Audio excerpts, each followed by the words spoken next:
এটা একটা ঐতিহাসিক ভিজিট ছিল। সেখানে উনি প্রথমে 27 তারিখ বোয়াং ফোরামে উনি জয়েন করেন। বোয়াং ফোরাম হচ্ছে, বোয়াং ফোরামকে বলা হয় ড্যাভোস অফ দ্য ইস্ট, মানে ড্যাভোসের যেটা অ্যানুয়াল যে রাষ্ট্রপতি, রাষ্ট্রপ্রধান বা প্রাইম মিনিস্টার এবং সিইও দের যে মিটিংটা হয় প্রাইভেট এবং পাবলিক সেক্টরের লিডারদের মধ্যে, সেরকমই একটা বোয়াং ফোরামটা হচ্ছে এশিয়ান লিডারদের জন্য এটা খুবই ইম্পর্টেন্ট একটা মিটিং। এখানেও ওয়ার্ল্ডের টপ লিডাররা আসেন, অনেকে এটা পার্টিসিপেট করেন। এটা প্রতি বছর হয়। এটা আজকে এবার মধ্যমণি ছিলেন আমাদের chief adviser professor Mohammad Yunus. 28 তারিখ থেকে 29 তারিখ উনার অফিসিয়াল ভিজিট ছিল। 28 তারিখ পুরোটাই অফিসিয়াল ভিজিট ছিল। 28 তারিখ 27 তারিখে উনি গোয়াতেই চায়নার এক্সিকিউটিভ প্রাইম মিনিস্টারের সাথে একটা দ্বিপাক্ষিক মিটিং করেন এবং 28 তারিখ একটা ওনার সাথে শি জিনপিংয়ের চাইনিজ প্রেসিডেন্ট শি জিনপিংয়ের একটা ঐতিহাসিক মিটিং হয় এবং পরবর্তীতে আরো অনেকগুলো মিটিং হয়। এই পুরো চায়না সফর নিয়ে আমাদের চিফ অ্যাডভাইজারের high representative doctor Khalilur Rahman উনি এটার উপরে কথা বলবেন। এবং চায়নার ভিজিটের একটা বড় অংশ ছিল হলো চাইনিজ ইনভেস্টরদেরকে বাংলাদেশে ইনভাইট করা। এটা একটা খুব একটা ক্রুশিয়াল বলবো যে মিশন ছিল আমাদের, এবং সেইটার উপরে আলোকপাত করবেন আমাদের executive chairman of BIDA Ashik Chowdhury. তো প্রথমে আমি মাইক দিচ্ছি ডক্টর খলিলুর রহমানকে। উনি এটা প্রথমে চায়না ভিজিটের উপর ওভারঅল বলবেন। আসসালামু আলাইকুম। আপনাদের সবাইকে শুভ অপরাহ্ন। শফিক এইমাত্র বললেন এই ভিজিটটি একটা ঐতিহাসিক সফর ছিল। বিভিন্ন কারণে এটা ঐতিহাসিক সফর। এই বছরটি হচ্ছে চীনের সাথে আমাদের কূটনৈতিক সম্পর্কের 50তম বর্ষ। 5 দশক ধরে চীনের সাথে আমাদের সম্পর্ক ক্রমাগতভাবে ক্রমাগত উন্নয়ন ঘটেছে এবং তারই একটা পর্যায়ে 50তম বর্ষে আমাদের মাননীয় প্রধান উপদেষ্টা চীন সফর করলেন এবং সে দেশের শীর্ষ নেতাদের সঙ্গে বৈঠক করে এসেছে। অত্যন্ত ফলপ্রসূ বৈঠক করেছেন। আরো একটি কারণে আমি এই সফরটিকে ঐতিহাসিক বলবো। আগামী কয়েক দশকে সম্পর্ক বাংলাদেশ এবং চীনের দ্বিপাক্ষিক সম্পর্ক একটা অত্যন্ত শক্তিশালী পাটাতনের দাঁড় করে দিয়েছেন আমাদের এই দু দেশের শীর্ষ 2 নেতা। এ বিষয়ে আমি দুটো প্রধান স্তম্ভের কথা বলবো। প্রথম স্তম্ভ হচ্ছে পানি সম্পদ এবং দ্বিতীয়টি হচ্ছে শিল্পায়ন। আমরা নদীমাতৃক দেশ এবং আমাদের জীবনযাত্রা পানির ওপর বহুলাংশে নির্ভরশীল। প্রকৃতির এবং পরিবেশের যে পরিবর্তন আগামী 50 বছরে তার কি প্রভাব বাংলাদেশের জনগণের ওপর পড়বে, সেই কনসিডারেশনে আমাদের প্রধান উপদেষ্টা চীনের সাথে পানি সম্পদ নিয়ে দীর্ঘ, বিস্তৃত এবং গভীর আলোক করেছেন এবং বাংলাদেশের রিভার সিস্টেম আমরা এগুলোকে কিভাবে সংরক্ষণ করতে পারি, ব্যবহার করতে পারি, এই বিষয়ে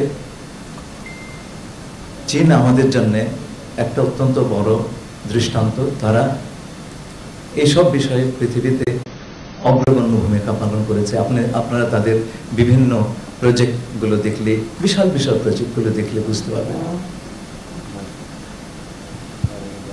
এই বিষয়ে মাননীয় প্রধান উপদেষ্টা প্রেসিডেন্ট শি জিনপিং এর সহায়তা চেয়েছেন এবং তারাও সর্বাত্মক সহযোগিতা দেবার প্রত্যয় ব্যক্ত করেছেন। এর পরপরই তিনি চীনের পানি সম্পদ মন্ত্রীর সঙ্গে সাক্ষাৎ করেন এবং সেই সাক্ষাতের সময় চীনের সবচাইতে যারা প্রথিতযশা পানি বিশেষজ্ঞ আছেন তারা সকলেই উপস্থিত ছিলেন। তিনি মাননীয় প্রধান উপদেষ্টা আগামী 50 বছরে বাংলাদেশের পানির যে চাহিদা এবং সেই চাহিদা পূরণের কি কি উপায় হতে পারে সেই নিয়ে বিশদ আলোচনা করেছেন এবং চীনা পক্ষ তাতে আমাদেরকে সব ধরনের সহযোগিতার প্রতিশ্রুতি দান করেছেন। এর ভিতরে রয়েছে নদীর পানির সংরক্ষণ, বন্যার পূর্বাভাস, বন্যা নিয়ন্ত্রণ সহ বিভিন্ন বিষয়। এ প্রসঙ্গে আমি তিস্তা নদীর যে প্রকল্প সেটার কথা উল্লেখ করব। এই প্রকল্পটা আগেই হয়েছিল এবং এতে আমরা চীনা প্রতিষ্ঠানগুলোর অংশগ্রহণের জন্য আগ্রহ ব্যক্ত করেছি এবং তারাও এ বিষয়ে ইতিবাচক প্রতিক্রিয়া দেখিয়েছেন। আপনারা এর প্রতিফলন দেখতে পারবেন জয়েন্ট স্টেটমেন্ট। দ্বিতীয়ত হচ্ছে শিল্পায়ন। আপনারা সকলেই জানেন দেন শিয়াওপিং যখন চীনে বিস্তৃত এবং গভীর সংস্কার সাধন করলেন, তার একটা প্রধান উদ্দেশ্য ছিল ফরেন ডিরেক্ট ইনভেস্টমেন্ট, চীনের প্রতি আকৃষ্ট করা। এবং এই রিফর্মের ফলে আমরা দেখেছি 80 সালের থেকে শুরু হয়ে আজ পর্যন্ত বিশাল পরিমাণ এফডিআই বা ফরেন ডিরেক্ট ইনভেস্টমেন্ট বিশেষ করে পশ্চিমা দেশগুলো এবং মার্কিন যুক্তরাষ্ট্র থেকে চায়নাতে এসেছে। যে সমস্ত কারণে এই বিনিয়োগগুলো পশ্চিমা দেশগুলোর থেকে চীনে এসেছিল, সেই কারণগুলোর কারণেই কিন্তু আজ চীনের থেকে ইনভেস্টমেন্টগুলি অন্যান্য দেশে চলে যাচ্ছে। ভিয়েতনামে চলে গেছে অনেকটুকুই এবং তা আমাদের দেশে আমরা আকৃষ্ট করবার চেষ্টা করছি। আগামী দিনগুলোতে আমাদের যুব সম্প্রদায়ের যে কর্মসংস্থান তার অনেকটাই নির্ভর করবে আমাদের শিল্পায়নের গতির উপরে। মাননীয় প্রধান উপদেষ্টা প্রেসিডেন্ট শিকে সরাসরি আহ্বান জানিয়েছেন চীনা প্রতিষ্ঠানগুলো যাতে বাংলাদেশে এসে তাদের কারখানা স্থাপন করেন এবং প্রেসিডেন্ট শি সাথে সাথে জবাব দিয়েছেন যে বিষয়টি তিনি ব্যক্তিগতভাবে তদারকি করবেন। এটা আমাদের জন্য একটা বড় পাওয়া। চীনের বিভিন্ন প্রতিষ্ঠান এই সময় এবং অল দ্য টপ আপনার বিজনেস প্রতিষ্ঠান এই সময় বাংলাদেশ প্রতিনিধি দলের সঙ্গে বিভিন্ন বৈঠকে মিলিত হয়েছিলেন এবং তার সম্ভাবনাগুলো এবং সেগুলোর থেকে যে সম্ভাবনাগুলো আমরা দেখছি তাতে আমরা অত্যন্ত উৎসাহিত বোধ করছি। এই বিষয়ে আমাদের বেজা এবং বিডার এক্সিকিউটিভ চেয়ারম্যান আশিক আরও বিস্তৃত বলবেন। আমি আরও দু তিনটা কথা বলে শেষ করব। প্রথম কথা হচ্ছে যে কোনো একটা ভিজিটের জেস্টার্স বা বহিরাঙ্গ দেখে আপনি বুঝতে পারবেন যে মেহমানকে কতটুকু গুরুত্বের সঙ্গে এবং সাদরে বরণ করে নেওয়া হয়েছে। প্রেসিডেন্ট শি তিনি গ্রেট হল থেকে বাইরে এসে দাঁড়িয়েছিলেন প্রফেসর আমাদের প্রধান উপদেষ্টা প্রফেসর মোহাম্মদ ইউনূসকে স্বাগতম জানানোর জন্য। তিনি সাধারণত গ্রুপ ফটো তোলেন না, কিন্তু আমাদের জন্য তিনি সেই এক্সেপশনটা করেছেন, আমাদের সবাইকে নিয়ে হাসি মুখে ছবি তুলেছেন, যেটা খুব বিরল। 3 নম্বর হচ্ছে তিনি বৈঠকের সময় তার নোট বাদ দিয়ে লিখিত নোটের বাইরে গিয়ে উনি স্মরণ করলেন ফুজিয়ানের গভর্নর থাকার সময় তিনি ক্ষুদ্র ঋণ বা মাইক্রো ক্রেডিট অধ্যয়ন করেছেন, প্রয়োগ করেছেন সেই প্রদেশের দারিদ্র্য বিমোচনের জন্য। এই যে আমাদের প্রধান উপদেষ্টা যে ফিলসফি তিনি গ্রহণ করেছেন, এটা শুনে আমরা সকলে আপ্লুত বোধ করেছি এবং এই যে frank admission that he benefited from our chief adviser, এটা একটা বিরল ব্যাপার আমাদের জন্য। আর শেষ কথাটি বলে আমি আশিকে দেব, সেটা হচ্ছে রোহিঙ্গার বিষয়ে। আমরা সেই প্রধান উপদেষ্টা বিষয়টি তুলেছেন এবং চীন তার সর্বাত্মক সহযোগিতা দেবে এবং পরিষ্কারভাবে চীন বলেছে যে রিপ্যাট্রিয়েশনের ব্যাপারে তারা তাদের সাধ্যমতো সফল এবং চেষ্টা করবে। এটা আমাদের জন্য একটা বড় পাওয়া ছিল। আপনারা প্রেস স্টেটমেন্টে এর প্রতিফলন দেখতে পাবেন। আপনাদের অনুমতি নিয়ে আমি এখন আশিক আমাদের বিডার এবং বেজার এক্সিকিউটিভ চেয়ারম্যান আশিক চৌধুরী মোহাম্মদ রাসেলকে ফ্লোর দিচ্ছি। ধন্যবাদ। আমি একটু ডিটেইলে কথা বলবো, যেহেতু ইনভেস্টমেন্টটা আমাদের একটা কোর এজেন্ডা ছিল। এবার আমাদের নতুন যে সম্পর্কটা হবে চায়নার সাথে, সেই সম্পর্কটার ক্ষেত্রে আমরা চাচ্ছি যে সম্পর্কটা আসলে একটা দ্বিপাক্ষিক বেনিফিশিয়াল, মিউচুয়ালি বেনিফিশিয়াল রিলেশনশিপ হোক, যেখানে চায়না আমাদের থেকে বেনিফিট করবে, আমরাও চায়না থেকে বেনিফিট করবো। তো আপনারা শুনেছেন যে আমরা প্রায় 100 বেশি কোম্পানি ওখানে আমাদের সাথে দেখা করেছিলেন, বিভিন্ন ডিফারেন্ট সেটআপ, এবং এরা কিন্তু সবাই কোম্পানির সিইও, প্রেসিডেন্ট, চেয়ারম্যান। আমরা সিনিয়র লেভেল ম্যানেজমেন্টের কথা বলছি না, ওই কোম্পানির যারা একেবারেই টপ, আইদার সে ওই কোম্পানির মেইন শেয়ার হোল্ডার অথবা সেই কোম্পানির সিইও, এরকম লোকজন এসেছিলেন আমাদের সাথে দেখা করতে। তো আমরা 4 ভাগে ওনাদের সাথে দেখা করেছিলাম। প্রথমটা ছিল আমরা একটা সেমিনার করেছিলাম যে ওয়াই বাংলাদেশ, সেটাকে পোর্ট্রে করার জন্য। আর তারপরে সুইচ করতে হবে এদিকে আসুন স্যার। ও ঠিক আছে,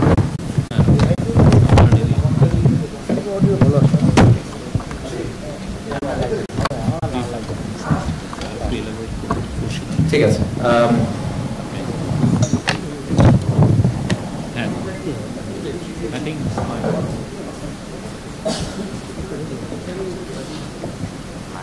আমরা আমি আবার প্রথম থেকে ফেরত আসি যে আমরা শোনা যাচ্ছে তো? এখন শোনা যাচ্ছে? হ্যাঁ হ্যাঁ, জি, আচ্ছা, থ্যাংক ইউ। সো আমরা প্রায় 100 বেশি কোম্পানির সাথে দেখা করেছিলাম, এবং সেখান থেকে যারা প্রতিনিধিত্ব করেছিলেন তারা সবাই আসলে কোম্পানির আইদার প্রেসিডেন্ট, সিইও অথবা চেয়ারম্যান। তো ওনারা আইদার কোম্পানিটাকে ওন করেন বা মেইন শেয়ার হোল্ডার, অথবা এই কোম্পানিটাকে এখন চালাচ্ছেন। তো এই কোম্পানির সাথে আমরা 4টা ভাগে দেখা করেছিলাম। প্রথম একটা সেমিনার করেছিলাম আমরা ওনাদের সাথে, যে ওয়াই বাংলাদেশ, যেখানে আমাদের প্রধান উপদেষ্টা একটা ভাষণ দিয়েছিলেন, সেই সাথে আমি একটা প্রেজেন্টেশন করেছিলাম যে অ্যাকচুয়াল ফ্যাক্টস এন্ড ফিগার্স দিয়ে প্রুভ করার জন্য যে আসলে Bangladesh is open for business, এবং এখন বাংলাদেশ ইনভেস্ট করার জন্য একটা খুবই ভালো ডেস্টিনেশন।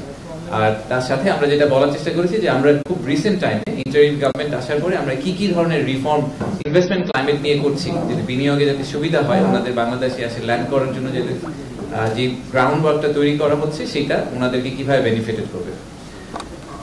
দ্বিতীয়, তৃতীয় এবং চতুর্থ 3টা রাউন্ড টেবিল ছিল। প্রথম রাউন্ড টেবিলটা ছিল ইনফ্রাস্ট্রাকচার এবং এনার্জি নিয়ে, যেহেতু এই দুইটা এরিয়া আমাদের জন্য খুবই ইম্পর্টেন্ট, ফাউন্ডেশনাল স্পেস, যে ফাউন্ডেশনের উপর বেস করে বিজনেসটা গ্রো করবে।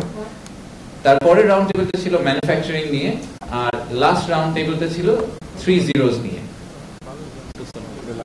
সোশ্যাল বিজনেস যেটাকে বলি আমরা। তো যেসব কোম্পানি এসেছিল তাদের কয়েকটার আমি নাম বলছি আপনাদের জাস্ট রেফারেন্সের জন্য।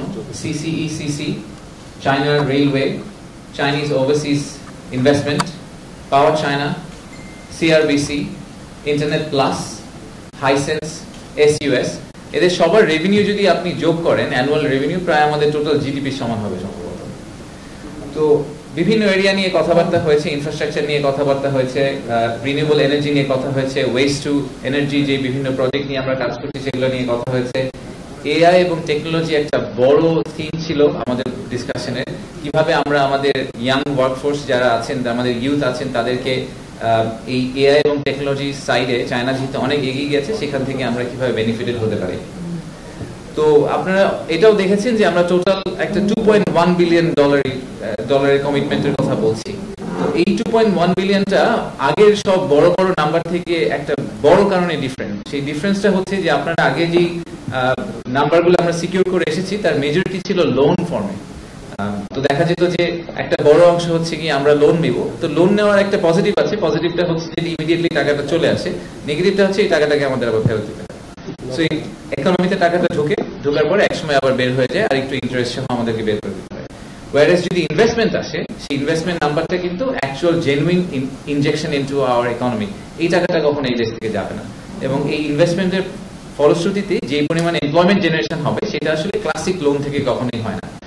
এইবার এই $2.1 বিলিয়ন ডলারের মধ্যে প্রায় $1 বিলিয়ন অধিক অ্যামাউন্টটা হচ্ছে আসলে ইনভেস্টমেন্ট কমিটমেন্ট। এই ইনভেস্টমেন্ট কমিটমেন্ট প্রায় 30টা চাইনিজ কোম্পানি করেছে। 30টা চাইনিজ কোম্পানি করেছে মূলত আমাদের যে আনোয়ারাতে একটা Chinese economic and industrial zone নিয়ে আমরা কাজ করছি, সেটার উপর বেসিস করে প্রায় 800 একর জমির উপরে একটা চাইনিজ ইকোনমিক ইন্ডাস্ট্রিয়াল জোন নিয়ে কাজ হচ্ছে।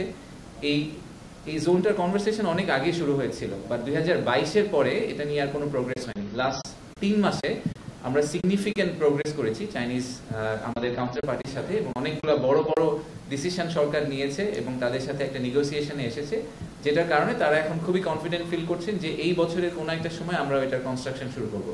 জায়গা ইয়ারমার্ক করা হয়ে গেছে, জমি অধিগ্রহণ করা হয়ে গেছে, সো এখন আমরা কনস্ট্রাকশনে যাব, এবং ওইটার উপর বেসিস করেই কিন্তু চাইনিজ কোম্পানিরা আমাদের এখানে আসার কথা চিন্তা ভাবনা করছে। আর বাকি অংশটা হচ্ছে তার যে 750 মিলিয়নের মতো আমরা লোনের কথা বলছি, তার মধ্যে আবার অর্ধেক হচ্ছে ওই ইন্ডাস্ট্রিয়াল ইকোনমিক জোন ডেভেলপমেন্টের জন্য, অন্য অর্ধেক হচ্ছে মংলায় আমাদের একটা মডার্নাইজেশন প্রজেক্ট চলছে, মংলা পোর্টকে যাতে আমরা আর একটু ভাইব্রেন্ট করতে পারি। তো এইবার আমাদের এই সফরে একটা এডিশনাল প্রপোজাল এসেছে চায়না থেকে, যে যেহেতু মংলা পোর্টটা ওনারা রিমডার্নাইজেশন করছেন, সেটার পাশাপাশি ওখানে ওনারা একটা ইকোনমিক জোন করার কথা চিন্তা ভাবনা করছেন, এবং আমাদেরকে প্রপোজাল দিয়েছেন যে আমরা যদি রাজি থাকি তাহলে ওখানে ওনারা একটা সেকেন্ড চাইনিজ ইকোনমিক জোন নিয়ে কাজ করবে এবং ওখানে ওনারা ইনভেস্ট করবে। আর রাফলি 12% এসেছে গ্র্যান্টস ফর্মে, সেই প্রায় $250 মিলিয়ন মতো, সেটার মধ্যে 150 হচ্ছে টেকনিক্যাল অ্যাসিস্ট্যান্স আর প্রায় $100 মিলিয়ন হসপিটালের জন্য। আপনারা এটা হয়তো শুনেছেন যে এবার হেলথ কেয়ার একটা বড় থিম ছিল, যেখানে আমরা ট্রেনিং, ডক্টরদের ট্রেনিং থেকে শুরু করে অত্যাধুনিক হসপিটাল বাংলাদেশে তৈরি করা, এবং বাংলাদেশের টার্সিয়ারি যে হেলথ কেয়ারের ট্রান্সপোর্ট মুভমেন্টটা হয়, যেটা আমরা আসলে সাধারণত দেখি যে ইন্ডিয়া, থাইল্যান্ড ওদিকে যায়, চায়না এবার চেষ্টা করছে যে আমরা চায়নাতেও আমাদের এই হেলথ সাপোর্টটা তারা চায়না থেকে আমাদেরকে দেওয়ার চেষ্টা করবে। তো এই চাইনিজ ইকোনমিক জোনের ব্যাপারটা কিন্তু আমাদের জন্য একটা বড় ইনফ্লেকশন পয়েন্ট।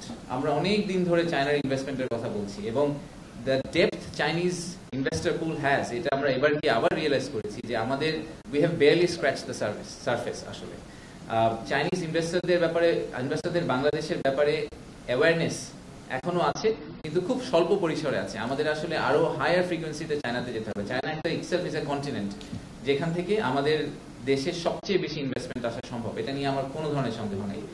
তো অলরেডি কিন্তু বেবজাতে আপনারা দেখেছেন, কিছুদিন আগে নিউজ এসেছে যে অনেক ইন্টারেস্ট দেখিয়েছে। লাস্ট অগাস্ট থেকে এই মার্চ মাস পর্যন্ত 34টি চাইনিজ কোম্পানি ইনভেস্ট করার আগ্রহ দেখিয়েছে বেবজাতে, এবং সেই নাম্বারটা কমিটেড নাম্বার অলরেডি প্রায় $160 মিলিয়ন।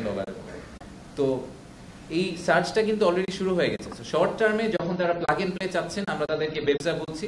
যখন তারা 2 থেকে 3 বছরের লং টার্ম ভিউ নিচ্ছেন, তখন আমরা তাদেরকে বলছি চাইনিজ ইকোনমিক জোন। সো আমাদের ভিশনটা কিন্তু ক্লিয়ার করতে হবে। আমাদের ভিশনটা হচ্ছে যে Bangladesh will convert into a manufacturing hub. হ্যাঁ, ওয়ার্ল্ডের ফ্যাক্টরি হিসেবে বাংলাদেশ আবির্ভূত হবে, এবং শুধুমাত্র বাংলাদেশের লোকাল মার্কেটকে টাচ করার জন্য চাইনিজ ইনভেস্টরদেরকে আমরা আসতে বলছি না এখন আর। আমরা বলছি আপনারা আসেন, আপনারা বাংলাদেশের লোকাল মার্কেট কেটার করেন, আপনারা 7 সিস্টার্সকে কেটার করেন, আপনারা নেপাল, ভুটানকে কেটার করেন, এবং আমরা যেহেতু এখন একটা বেশ কয়েকটা পোর্টের দিকে এগিয়ে যাচ্ছি, আমরা মাতারবাড়িতে একটা ডিপ সি পোর্ট করছি, আমরা চিটাগংয়ে একটা বে টার্মিনাল করার কথা বলছি। সো আমাদের পোর্ট কানেক্টিভিটি তৈরি হয়ে গেলে বাংলাদেশকে ম্যানুফ্যাকচারিং হাব হিসেবে এস্টাবলিশ করে আপনারা সাউথ ইস্ট এশিয়া এবং পোটেনশিয়ালি রেস্ট অফ দ্য ওয়ার্ল্ডে আপনারা এক্সপোর্ট করেন। সো এই প্রপোজিশনটাই কিন্তু এবার আমরা চাইনিজদের কাছে নিয়ে গিয়েছি, এবং সেটার উপর বেসিস করে ওনারা অনেক আগ্রহ দেখাচ্ছে। সো আমরা খুবই আশা করছি যে আমরা সামনে অনেকগুলা সিরিজ অফ ইনভেস্টমেন্ট দেখতে পাবো। আমাদের যে আপকামিং সামিট আছে, সেখানে চাইনিজ ডেলিগেশনটা সবচেয়ে বড়। এখন পর্যন্ত 96 জন চাইনিজ ইনভেস্টর আসার কথা বলেছেন, বাট আমাদের এই সফরের পরে আরো অনেকে আগ্রহ দেখিয়েছেন। সো আমার ধারণা নাম্বারটা 100 বেশি হয়ে যাবে শুধু চায়না থেকে। এবং এই on the back of the investment summit এপ্রিলের মাঝামাঝি চায়নার যে কমার্সের ডিজি আছেন, মিনিস্ট্রি অফ কমার্সের, আমাদের সেক্রেটারি ইকুইভ্যালেন্ট, উনি প্রায় 15টি চাইনিজ ইনভেস্টরকে ইন্ডিপেন্ডেন্টলি নিয়ে আসার কথা প্রমিস করেছেন, যে উনি আসলে চিটাগং আনোয়ারা ভিজিট করবেন, বেশ কয়েকটা ইপিজেড ভিজিট করবেন, এবং ওনারা খুবই আশাবাদী যে যেহেতু স্যার যেটা বললেন যে প্রেসিডেন্ট থেকেও একটা গ্রিন সিগন্যাল পেয়েছেন, they really want to make a move on Bangladesh from industrialisation point of view. So আমি এখানেই থামি, ধন্যবাদ। আর যদি কোনো প্রশ্ন থাকে আমরা স্যার বা আমরা নেওয়ার চেষ্টা করব।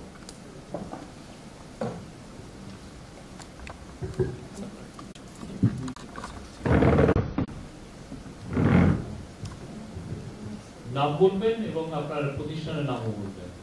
আমি কামরুল সাহেব, এটিএম বাংলায় কাজ করি।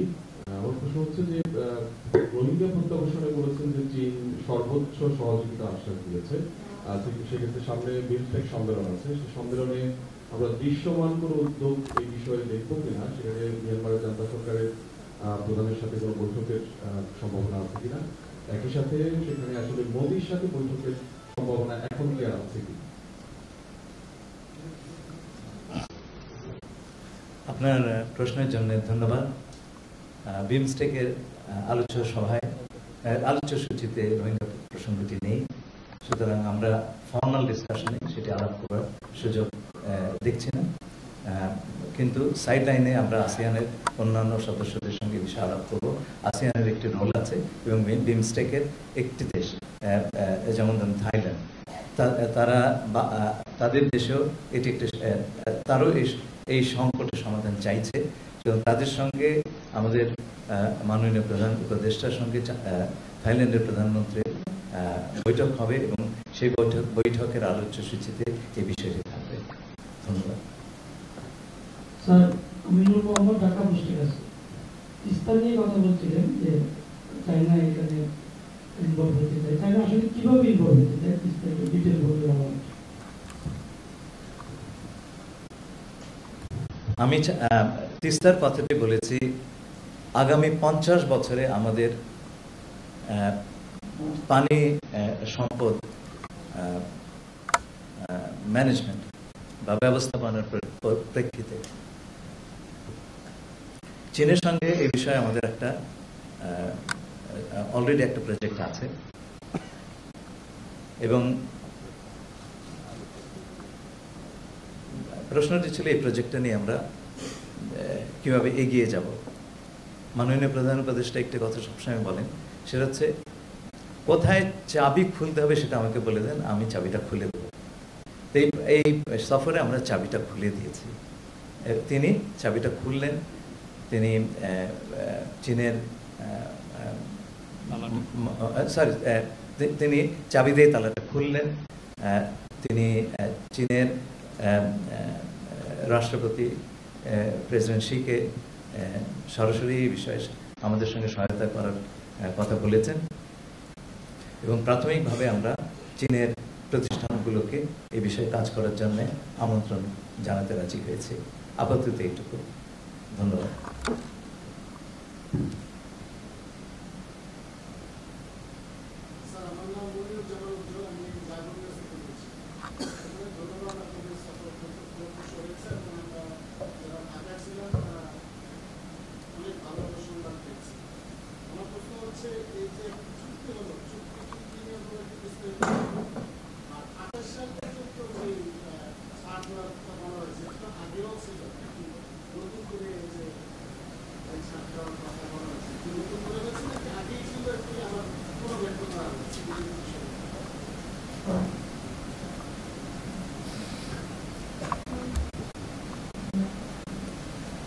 এলডিসির উত্তরণের পর আমাদের বিভিন্ন দেশ বিভিন্ন রকমের ছাড় দিয়েছে এবং চীনের থেকে আমরা এই ছাড়ের কথাটি আমরা এই বিষয়ে কনফার্ম করা হয়েছে। এবার আমরা আরেকটু বাড়তি চেয়েছি, আরো 2 বছর, আমরা 4 বছর চেয়েছি এবং চীন সে বিষয়ে পর্যালোচনা করে ইতিবাচক পর্যালোচনা করে আমাদেরকে জানাবে। ইতিমধ্যে তারা ডিউটি অ্যান্ড কোটা ফ্রির আওতায় বাংলাদেশ থেকে অধিকতর আমদানির কথা চিন্তা করেছে। আম আমদানি করার ব্যাপারে তারা ইতিমধ্যে সিদ্ধান্ত চূড়ান্ত করেছে। প্রেসিডেন্ট শি বৈঠকের সময় আমাদেরকে বলেছেন তিনি বাংলাদেশের আমের স্বাদ গ্রহণ করেছেন এবং সেটি তার কাছে মনে হয়েছে এটা বিশ্বের সর্বোৎকৃষ্ট। এছাড়া কাঁঠাল এবং গোয়াবা বা পেয়ারা সেই ব্যাপারে যথেষ্ট অগ্রগতি হয়েছে এবং আমরা আশা করি আগামীতে খুব শিগগিরই এই দুটো পণ্য বাংলাদেশ থেকে চীনে রপ্তানি করা সম্ভব হবে। আমরা চাইছি চীনের সঙ্গে আমাদের যে বাণিজ্য ঘাটতি আছে সেটা বিভিন্নভাবে পূরণ করার জন্য এবং ডিউটি অ্যান্ড কোটা ফ্রির সুবিধাটা আরো কিছুকাল থাকলে আমাদের জন্য এই ঘাটতি মেটানো সহজতর হয়। ধন্যবাদ। চুক্তি যেটা স্বাক্ষরিত হয়েছে সেটা হচ্ছে টেকনিক্যাল অ্যাসিস্ট্যান্সের জন্য যে চুক্তিটা, সেটা রাফলি অ্যাকচুয়াল অ্যামাউন্ট হচ্ছে 1 বিলিয়ন RMB। সো এটাকে যদি আপনি ডলারে কনভার্ট করেন রাফলি $150 মিলিয়ন মতো হয়। এখানে টেকনিক্যাল কোঅপারেশনের জন্য চুক্তিটা হয়েছে, এটা গ্র্যান্ট ফর্মে আসবে। সো এই টাকাটা আমাদের ফেরত দিতে হবে না। এটার ইউটিলাইজেশন কিভাবে হবে এটা এখন দ্বিপাক্ষিক একটা মিটিং এর মাধ্যমে বাংলাদেশ এবং চীন ডিসিশন নেবে যে তারা এই বাংলাদেশ আসলে কি ইউটিলাইজেশন করতে চায় এবং সেটা মোস্টলি হয়তো আমরা চেষ্টা করব স্কিল ডেভেলপমেন্টে এবং এইসব সাইডে ইন্ডাস্ট্রিয়ালাইজেশন সাইডে স্পেন্ড করার জন্য, যাতে এটা ওভারঅল এমপ্লয়মেন্ট সাপোর্ট যেটাকে আমরা বলি, যে আমাদের ইউথ এমপ্লয়মেন্টকে যাতে গ্যালভানাইজ করতে পারে। ধন্যবাদ। আমি হাফিজুল্লাহ, কাজ করি এখন টেলিভিশন। আমার প্রশ্ন হচ্ছে, রোহিঙ্গাদের প্রত্যাবাসনে আগামী ঈদেই তারা তাদের ঘরে ফেরার প্রত্যাশা করছে সরকার, বিভিন্ন ভাবে আমরা জানতে পারছি বা দেখা যাচ্ছে, শোনা যাচ্ছে। কিন্তু এখানে আমার প্রশ্ন হচ্ছে, অগ্রগতি কতটুকু বা সেটা বাস্তবতা কতটুকু এগিয়েছে জানতে।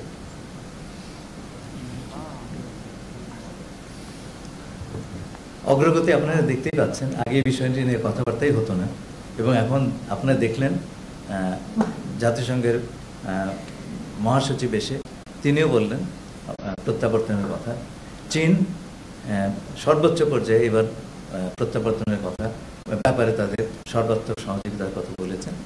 আগামীতে আমাদের একটা ইউএন কনফারেন্স হচ্ছে, আন্তর্জাতিক কনফারেন্স জাতিসংঘের, সেপ্টেম্বর 30 তারিখে রোহিঙ্গা প্রসঙ্গে। আমরা এই বিষয়ে সকল পক্ষের সঙ্গে যোগাযোগ রাখছি।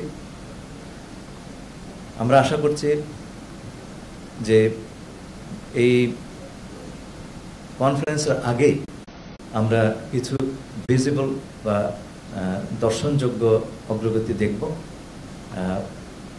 এই বিষয়ে আপনাদের একটু অপেক্ষা করতে হবে, কারণ সব বিষয় পাবলিক ডিপ্লোমেসির নয়, কিছু আমাদের আড়ালে কাজ করতে হয়। কিন্তু যত সময় আপনারা জানবেন এবং আপনার লক্ষণগুলি সুস্পষ্টভাবে দেখতে পাচ্ছেন। ধন্যবাদ।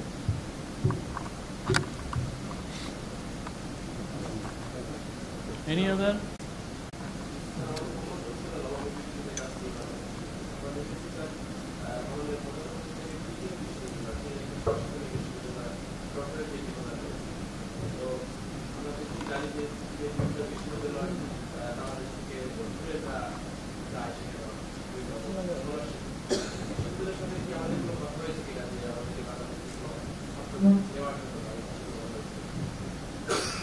ধন্যবাদ, অত্যন্ত গুরুত্বপূর্ণ প্রশ্ন। আমি আগেই বলেছি যে আমরা চীনের সঙ্গে আমাদের সম্পর্কের 50টি চমৎকার বর্ষ অতিক্রম করে এসেছি, এবং আগামী 50টি বছর কি কেমন করে আমরা আমাদের দ্বিপাক্ষিক সম্পর্ক গড়ে তুলব, তার একটা ভিত্তি, একটা শক্ত ভিত্তি আমাদের দুই নেতা, চীনের আমাদের মাননীয় প্রধান উপদেষ্টা এবং চীনের রাষ্ট্রপতি শি জিনপিং, তারা এই ভিত্তিটা তৈরি করে দিলেন এবার। তার একটি দিক হচ্ছে, আমি বলেছি, পানি সম্পদ, এবং অন্য দিকটি হচ্ছে শিল্পায়ন। এর মাঝে এবং এই দুটো স্তম্ভ তারা শক্ত করে প্রতিষ্ঠা করে দিয়ে গেছেন, এবং এগুলো এগিয়ে নিয়ে যাওয়ার কাজ হচ্ছে আমাদের দুই দেশের মানুষের। এই পিপল টু পিপল কন্ট্যাক্ট, তার একটা প্রধান বিষয় হচ্ছে আপনার বিভিন্ন এডুকেশন প্রতিষ্ঠানের সঙ্গে আমাদের সম্পর্ক। প্রধান উপদেষ্টা প্রতিটি চীনা নেতাকে বলেছেন, এবং পেকিং বিশ্ববিদ্যালয়, যেখানে উনি বেশ কয়েক বছর আগে অনারারি প্রফেসর হিসেবে তাকে বরণ করা হয়েছিল, তিনি বলেছেন, আমরা এক দুজন নয়, হাজার হাজার বাংলাদেশিদের চাইছি যে তারা যেন চীনে শিক্ষার সুযোগ লাভ করে। এই বিষয়ে আমরা ইতিমধ্যে আপনারা দেখেছেন পেকিং বিশ্ববিদ্যালয়ের যে বিশেষ সমাবর্তন সভায় আমাদের বাংলাদেশের ছাত্রছাত্রীদেরকে অন্যান্য জায়গা শহরেও অন্যান্য প্রদেশেও উল্লেখযোগ্য সংখ্যক বাংলাদেশি ছাত্রছাত্রী এখন অধ্যয়ন করছেন। আমি নিজে কুনমিংয়ে গিয়ে দেখে এসেছি, এবং আগামীতেও কুনমিংয়ের গভর্নর আসছেন এই এপ্রিল মাসে। শিক্ষা হবে ওই সফরের একটা বড় বিষয়। আমরা চাইছি যে বাংলাদেশের বিপুল সংখ্যক শিক্ষার্থী চীনের শিক্ষার যে সুযোগ সেটা লাভ করে, এবং এই বিষয়ে আমরা অত্যন্ত ইতিবাচক সাড়া পেয়েছি। এবং এই যে দুটো কালচারাল সেন্টার করা ঢাকা এবং চীনে, তার একটা বড় উদ্দেশ্য হচ্ছে এই পিপল টু পিপল কন্ট্যাক্ট এবং শিক্ষার প্রসার। এই দুটো যাতে দ্রুত গতিতে এগিয়ে যায়। আপনাকে অসংখ্য ধন্যবাদ। Any question on investment?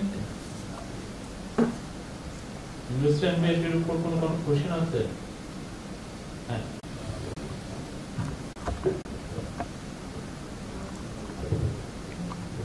আমি জাকির এনটিভি অনলাইনে কাজ করি। প্রশ্ন হচ্ছে, আমরা দেখেছি যে বিগত সরকারের সময়ও বাংলাদেশ থেকে প্রতি বছর লক্ষ লক্ষ মানুষ পার্শ্ববর্তী দেশ ও বিভিন্ন দেশে চিকিৎসার জন্য যাচ্ছে। এখন বর্তমানে আবার চিকিৎসার জন্য আমরা চীনকে টেনে আনছি অথবা ওদের সাথে চুক্তি করছি, কিন্তু আমরা আন্তর্জাতিক মানের চিকিৎসা আমরা বাংলাদেশে কেন করতে পারছি না, অথবা আপনারা কোনো উদ্যোগ নিচ্ছেন কিনা বিষয়ে? দেখুন, ডিসেম্বর আমি কুনমিংয়ে যাই এবং সেইখানে তাদের কোঅপারেশন মিনিস্টারের সঙ্গে আমার সভা হয়। আমি তাকে অনুরোধ করেছিলাম যে কুনমিংয়ের 2 ঘন্টা লেগেছে কুনমিং যেতে। আমরা তারা কুনমিংয়ে আমাদের বাংলাদেশিদের জন্য কয়েকটি হাসপাতাল চিহ্নিত করতে পারেন কিনা। অতি দ্রুততার সঙ্গে তারা এই কাজটি করেছেন।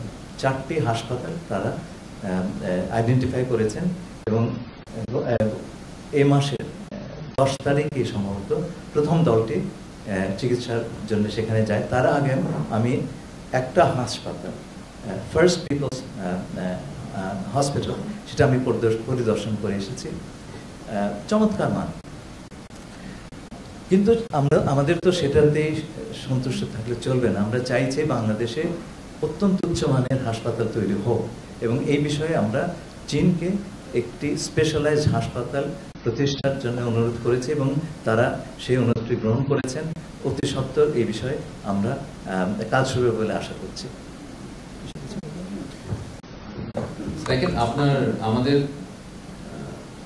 যে টারশিয়ারি হেলথ কেয়ার সার্ভিস, এটা নিয়ে আগে অনেক কথা হয়েছে যে এটা আমাদের ডলার আউটফ্লোরও কিন্তু একটা বড় চ্যানেল। যখন আমরা বাইরে যাই যে কোনো ধরনের চিকিৎসার জন্য, সেটা অবভিয়াসলি আমাদের ডলার আউটফ্লো হয়। এবং প্রাইমারিলি আমরা দেখে এসেছি যে ভারত, থাইল্যান্ড এবং সিঙ্গাপুর, এই 3টা দেশে কিন্তু আমাদের মেজরিটি যায়।